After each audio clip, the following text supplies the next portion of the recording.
Breaking news is in Jamaica. Hurricane Melissa has made landfall right now. It's a powerful Category 5 storm still. And these are pictures of Montego Bay on the northwest shore of the island. And you can see the strong winds at the surface that are blowing these trees around, the palm fronds. It's being called extremely dangerous. And I know Dirk has told me that the winds at the surface, at the ground level, are about 60 miles per hour. And of course, that could all change minute by minute. Now, this storm came ashore near the southwest town of New Hope. It's moving toward the northeast at about 9 miles per hour. Melissa is expected to produce catastrophic flooding and damaging winds across the island.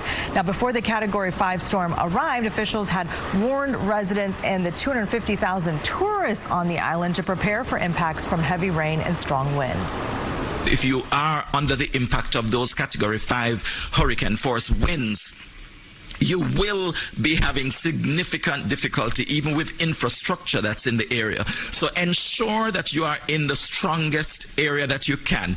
The recommendation from the Hurricane Center is that you would have as many walls between yourself and the outside as you can.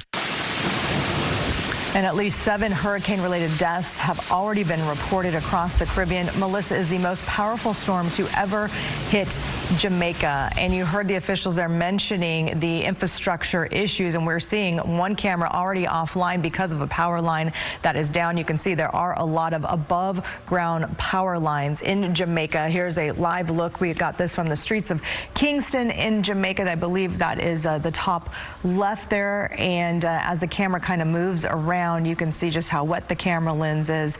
On the top right, you can see the white caps and how rough the sea is right now surrounding this island. And you can see at the bottom left, there's not a lot of people out on the roads, just a couple of cars that are out there. Those power lines don't seem to be moving around too much on the bottom left, but it is very wet outside. But again, they mentioned the problems with infrastructure, and we saw those power lines really swaying in a couple of other pictures. Here they seem to be fine, but you can see the puddles that that vehicle just drove through, getting a little bit of some street level ponding there. The winds at the surface, only about 59, 60 miles per hour. Meteorologist Dirk Verdoorn, maybe you can explain better when they're talking about these hurricane strength winds. Those are really aloft inside the hurricane. Let me clarify that just a little bit. So the only station that I've been able to find is at the Kingston Airport.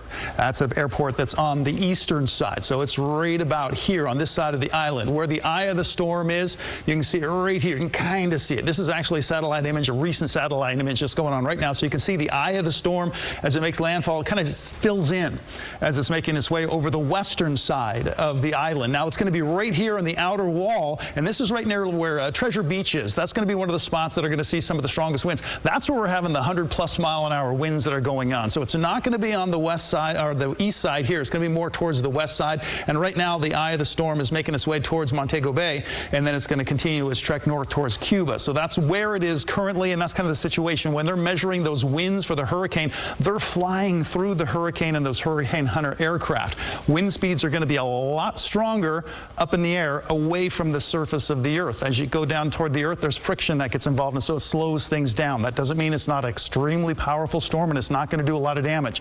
There's going to be damage from the wind, but there's also going to be a lot of damage from the rain as it goes through. So a tremendous amount of water is coming with this storm over the island of Jamaica, and they've already got a saturated ground from some heavy rains that they recently had. So Category 5 currently with wind speeds 160 miles per hour. So that's the latest run that they've had with the Hurricane Hunter aircraft. It's moving to the north. It's picked up a little bit of momentum there, gotten up to 8 miles per hour as it heads towards Cuba is the next destination. It's going to hit the southeast corner of Cuba. It'll continue to decrease in intensity and will work its way north. Something else I wanted to point out was the sea surface temperatures right now. This area of darker, kind of a burnt umber color, those are temperatures of the surface of the sea between 80 to 90 degrees. That's some very warm water. That's why this storm is so strong. Those warm waters continue up until you get to Cuba. So that's why it's going to keep the strength that it has. Once it passes over Cuba, it's going to lose some of its, its energy, of course, going over land, but then it gets into waters that are a little bit cooler. So we get up to where the water temperature temperatures are going to be between 70 to 80 degrees. So that's another reason why it is expected to continue to decrease in intensity as it works its way north. Lisa. Well, and that was a great explanation, Dirk. And a quick question for you while I have you. We said it's moving about 9 miles per hour. Is that slow or fast? It seems kind of slow. That is slow, but it was moving a lot slower. It was moving along at 2 miles an hour when it was south of Jamaica. So it's finally started to pick up a little bit of steam. But yeah, usually these things can go upwards of 15 to over 20 miles an hour moving through. And when they move slower like this, they can cause more damage because it's, that faucet spout's just kind of dropping water, right? That's the biggest problem, is going to be the amount of rain that they're going to get. The other thing, though, that we're not talking a whole lot about is the storm surge. When you have a slower moving storm like this, you're not going to get as big of a storm surge, so you're not going to see the flooding from the ocean coming in as much as you're going to see flooding and flash flooding due to all the rain. All right, Dirk, thank you for the great explanation. We're going to continue to track Hurricane Melissa with our team of meteorologists, including Dirk Verdorn, and we'll bring you the latest as it comes into the newsroom. Be sure to stay up to date. Get the KCRA 3 app or go to kcra.com.